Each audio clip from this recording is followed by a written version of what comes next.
మన ముకుంద జ్యువెలర్స్ కొత్త బ్రాండ్ పూర్వి అందమైన 18 గ్రామ్స్ బంగారు ఆభరణాలు అందుబాటు ధరల్లో వివరాలకు సంప్రదించండి. నమస్తే రమగారు. నమస్తే జయ. రమగారు, సాధారణంగా మనం వినాయక చవితి చేసుకున్నా లేకపోతే దసరా అప్పుడు అమ్మవారిని పెట్టుకున్నా ఇంట్లో ఏ పూజ చేసినా శుక్ర మంగళవారాల నియమాల్ని పాటిస్తూ ఉంటాం. చూసుకొని దాన్ని బట్టి విగ్రహాన్ని కదపటం అట్లా పెట్టుకుంటాం. మరి పోలియాల అమావాస్య రోజు పోలి స్వర్గారోహణ చేయించుతాం కదా, మరి అది శుక్రవారం వస్తే చేయొచ్చా? ఇలాంటి ప్రశ్నలు మన వీడియోల కింద కామెంట్స్లో చూశానండి నేను.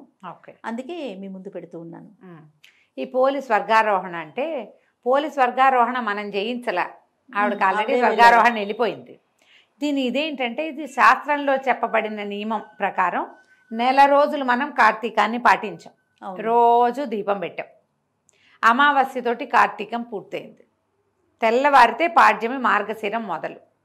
చిట్ట చివరి దీపంగా ఈ పాడ్యమి ఘడియల్లో దీపాన్ని విడిచిపెట్టడం ఒక పద్ధతి. శాస్త్రంలో కూడా చెప్పారు. ఈ పాడ్యమి నాడు పోలిపాడ్యం అని ఇప్పుడు చెప్పుకుంటున్నాం, పేరు ఇప్పుడు పెట్టుకున్నాం మనం. అంతకుముందు అది మార్గశిర శుద్ధ పాడ్యమి. ఇప్పుడు ఈ పోలమ్మ కథలో, పోలి కథలో ఆ అమ్మాయి మార్గశిర శుద్ధ పాడ్యమి నాడు దీపం పెట్టింది అని కదా విన్నాం మనం. అవును, అంటే అప్పటికి అది పోలిపాడ్యమి కాదు. ఆమె ఆ దీపం పెట్టిన నాడు పోలిపాడ్యమి కాదు. ఆమె మార్గశిరం నాడు నెల రోజుల వ్రతాన్ని పూర్తి చేసి 31వ రోజున దీపం పెడితే ఆమె కోసం దేవదూతలు వచ్చారు, విష్ణు పార్షదులు వచ్చి ఆమెను విమానం ఎక్కించుకుని తీసుకెళ్ళారు కదా. ఇప్పుడు మనం పోలమ్మని సాగనంపుతున్నామా, దీపం పెడుతున్నామా? రెండే పాయింట్లు. ఒక ఆన్సర్ చెప్పు టకీమని. దీపం పెడుతున్నాం కదా. ఇప్పుడు మనం పోలిని పంపటల్లా, పోలిని తీసుకుపోయారు వాళ్ళు తీసుకెళ్ళారు. ఈ 31 రోజులు ఆమె ఈ విధి నిర్వహించటం వల్ల ఆమెకి లభించింది స్వర్గారోహణ. ఇప్పుడు మనమేమనుకున్నాం, పోలమ్మనే మనం సాగనంపుతున్నాం. పోలమ్మని మనం సాగనంపటల్లా, కేవలం దీపం మాత్రమే. దీపాన్ని పంపించి పోలికి ఏది లభించిందో స్వర్గారోహణ, అది మనకి లభించాలని మనం దండం పెట్టుకుంటాం. ఓకే, కాబట్టి పోలమ్మని మన ఇంటి ముత్తైదువుగా భావించి, ఆమెను మన ఇంటి ఆడపిల్లగా భావించి ఆమెను సాగనంపటం అనే భావాల్లోకి వచ్చేసారు క్రమంగా.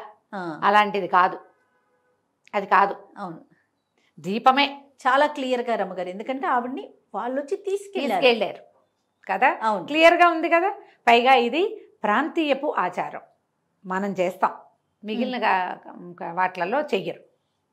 మనకి ఇక్కడ అలవాటు. ఇది శుక్రవారం నాడు పోలి ఆడపిల్ల లేదా మన ఇంటి కోడలు, ఆమెను పంపకూడదు లాంటి భావాల్లోకి వెళ్ళబోకండి. ఇది ఇక్కడ ముఖ్యం ఏంటి, పాడ్యమి ముఖ్యం. కార్తీక అమావాస్య వెళ్ళి మార్గశిర పాడ్యమి రావటం అంతే. అది ఏ రోజైనా కానివ్వండి. ఈ పాడ్యమి ఘడియల్లో మనం తెల్లవారుజామునే దీపాలు నీటిలో వదిలిపెట్టి, ఇక నీటిలో దీపం పెట్టేది లేదా వాకిట్లో దీపం పెట్టేదానికి స్వస్తి అని ఆపుకున్నట్టే. ఇందులో వేరే పుస్తకాలు వెతకక్కర్లా, చిన్న లాజిక్ ఆలోచించండి. నేను లాజికే చెప్తున్నా. అవును, పాడ్యమి నాడు దీపం పెట్టాలి. శుక్రవారం కాదని శనివారం పెట్టామనుకోండి, మార్గశిర మాసపు 2వ రోజు మార్గశిర శుద్ధ విధి అయిపోతుంది. ఎందుకు ఆ పని? అది కాదుగా చెప్పబడింది. అమావాస్య వెళ్ళింది, పాడ్యం వచ్చింది, దీపం అంతే. దానికి మన తిథి నియమమే కానీ వార నియమం లేదు, ఒకటి. రెండోది, ఈ పోలమ్మని ఆవిడే వెళ్ళింది కానీ మనం పంపలేదు. కాబట్టి ఏమీ ఆలోచించకండి, పొద్దున్నే దీపాలని వదిలిపెట్టి దండం పెట్టుకోండి. కార్తీక మాసాన్ని పంపిస్తున్నాం మనం, అంతే. అది కార్తీకం అయిపోయి మార్గశిరం మొదలవ్వగానే పంపేస్తున్నట్టే తప్ప శుక్రవారం మంగళవారం నియమాలు ఇక్కడ మీరు పాటించవలసిన అవసరం లేదు. దండం పెట్టుకుని దీపాలు వదిలిపెట్టండి. ఇందులో ఎన్ని దీపాలు పెట్టాలంటే 1 పెట్టచ్చు, 3 పెట్టచ్చు, 5 పెట్టచ్చు, 9 పెట్టచ్చు. మీరు నీళ్లలో వదలగలిగే మీకు ఎంత అవకాశం ఉంటే అంత. అన్నీ. మీకు ఏదైనా ప్రాంతీయ ఆచారం ఉంది, ఇంత పొడుగు అరటి దుప్పలో బోల్డ్ అని చేసి కుదిరితే చేయండి, కుదిరితే చేసుకోండి. ఒక్క దీపం అయినా విడిచిపెట్టండి అమ్మా, చాలు. ఓకే, నీ ఓపిక అంతే. ఒకవేళ మనకి చెరువుకో నదికో వెళ్ళే అవకాశాలు లేవనుకుందాం, మన వాకిట్లోనే ఒక టబ్బు పెట్టి టబ్బులో నీరు వదిలిపెట్టండి. నియమం అంటే ఆచారం మనం పాటిస్తున్నాం కాబట్టి అంతే. అక్కడికి వెళ్ళలేకపోయాం, ఇక్కడన్నా చేసామన్న ఒక తృప్తి లభిస్తూ ఉంటుంది కదా. అంతే. కాబట్టి మన తృప్తి కోసం ఇట్లా మన వాకిట్లోనే ఓ టబ్బో ఏదో పెట్టి బాల్కనీలో దాని నిండా నీళ్ళు పోసి ఈ దీపాన్ని విడిచిపెట్టి ఓ దండం పెట్టుకోండి అంతే. మార్గశిర మాసం కోసం నెక్స్ట్ ఆ మాసంలో ఏం చేయాలనే దాని గురించి ఇంకా ఆలోచించుకోవటమే, ఇంకా అంతే సంగతి. రైట్ రమ్మగారు, నమస్తే. నమస్తే జయ. నమస్తే రమ్మగారు. నమస్తే జయ. కార్తీక మాసం ముగింపుకు వచ్చేసామండి.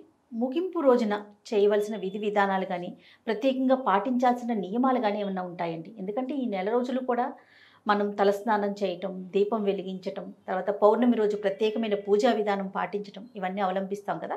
ముగింపుకు సంబంధించి ఏమైనా చెప్పడం జరిగిందా? ముగింపు అంటే కార్తీక అమావాస్య అవగానే మర్నాడు పొద్దున్నే పోలిపాడ్యం వస్తుంది, తెల్లవారి. అవును కదా. ఈ అమావాస్య ఘడియలు వెళ్ళి పాడ్యమి రాగానే పోలిపాడ్యమి పూజా విధానం జరుపుకుంటాం. పోలిపాడ్యం చేస్తారు, చెయ్యరు, ఆ పూజ చేసుకుంటారో చేయరు, దానికి నీళ్ళల్లో దీపాలు విడిచిపెట్టడమే విధానంగా కనపడుతుంది. మామూలుగా పౌర్ణమి దాకా ఒక ఉద్రేకం ఉంటుంది అందరికీ. పురాణ శ్రవణం కానీ, దీపారాధన కానీ, స్నానాలు కానీ, ఉపవాసాలు కానీ పౌర్ణమి దాటాక ఈ పూనకం హుమస్సు దిగిపోతాయి. మీరు కావాలంటే అసలు ఇది ప్రూవెన్ సబ్జెక్టు. ఎందుకంటే పురాణం మొదటి వారాల్లో 2-3 లక్షల వ్యూవర్షిప్ ఉంటుంది. అవును. చివరికి వచ్చేసరికి 40,000 ఉంటాయి, 50,000 అంతే. తప్ప పౌర్ణమి తర్వాతే పౌర్ణమి నోవులు ఉంటాయి కదా, పునర్నోవులు అయ్యాక తగ్గిపోతారు.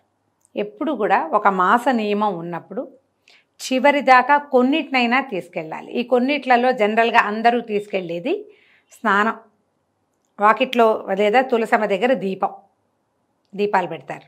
దేవాలయాలకి వెళ్ళాలన్న నియమం పెట్టుకున్న వాళ్ళు దేవాలయాలకి వెళ్తారు చివరి రోజు దాకా.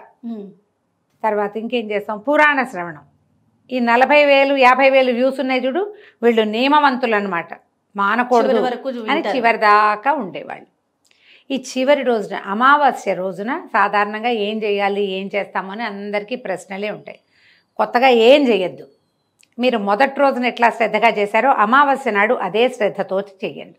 అదే శ్రద్ధతో తెల్లవారుజామునే లేచి స్నానం, సూర్యోదయం అవ్వకుండానే వాకిట్లో దీపం పెట్టేయండి, ఇంట్లో దీపం పెట్టుకోండి.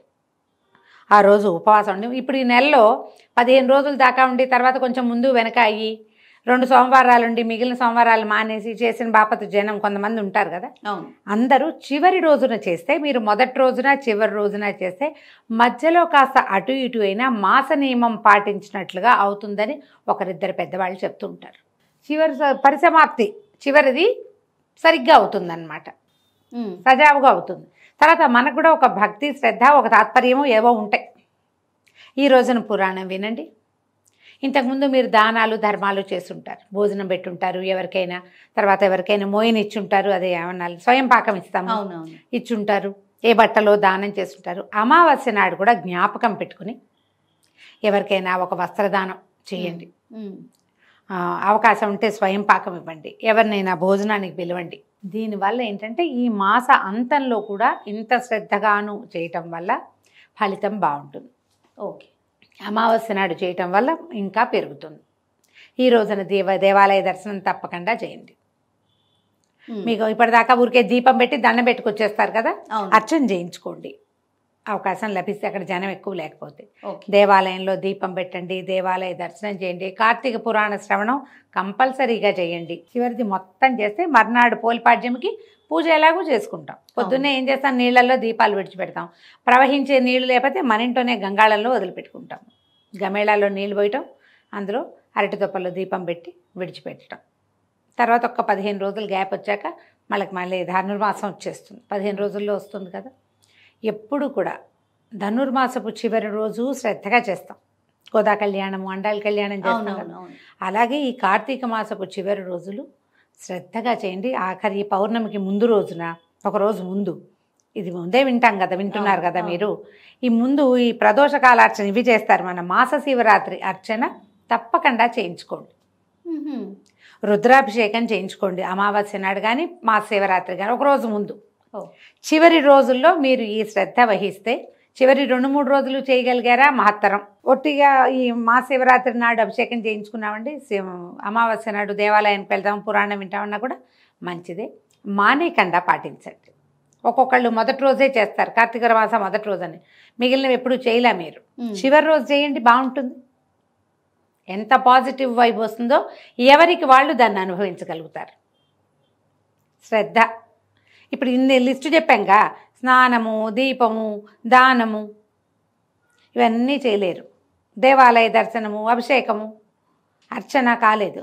స్నానం చేయండి, పురాణం వినండి, 2 కనీసం.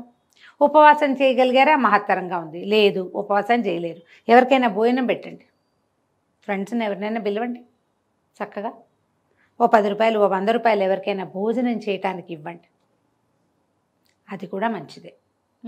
ఇలా ఈ నెల రోజుల పుణ్యప్రదమైన కార్తీక మాసాన్ని చివరి రోజును కూడా సుసంపన్నం చేసుకోండి. ఏ రోజు చేయలా మీరు, చివరి రోజైనా చేయండి. అన్నీ మానేసి అమావాస్య నాడు చేయమంటారా అంటే చేయొచ్చు, అమావాస్య నాడు కూడా. అన్నీ మానేసినా అమావాస్య నాడైనా ఇదైనా మంచిదే. ప్రతిరోజు ఇంపార్టెంటే కార్తీక మాసంలో. ఆఖరి రోజునైనా 4 బిల్వదళాలు తెసేసి పరమేశ్వరుడి మీద వేసి, ఓ చెంబెట్టి నీళ్ళు పోసి, ఓ దండం పెట్టుకుని, ఓ గుడికి వెళ్ళి ఒక దీపం పెట్టి, ఎవరికైనా కొంచెం దానం చేసి, ఏం చేసినా ఒక్కరోజు కూడా ఫలితాన్ని ఇస్తుందని పురాణం ఎంత స్పష్టంగా చెప్తుందో. ఆఖరి రోజైనా మానకుండా చేసుకోండి. ఏదైనా మంత్రం చెప్తారా రమ్మగారు? ఓం నమ శివాయ అంతే, అసలు పంచాక్షరి ఏమీ రెండోది లేదు. కార్తీక దామోదర ప్రీత్యర్థం పంచాక్షరి మంత్ర జపం అహం కరిష్యే. అంతే, కార్తీక దామోదరుడి కోసం నమ శివాయ చెప్పుకుంటాం, అయిపోయింది.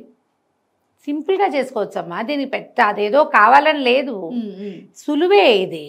నువ్వు అవేమిటో కాంప్లికేటెడ్గా చేసుకుంటూ చేసుకో, నీ కాంప్లికేషన్ చిక్కుముళ్ళల్లో నువ్వు పడతావు. అంతే, ఏమీ లేదు, అక్కర్లేదని చెప్తోంది ఆ పురాణం. అంత కష్టపడే రోజునైనా వదలకుండా చెయ్యండి, అంతే. సంతోషం రమ్మగారు. నమస్తే. నమస్తే జయ.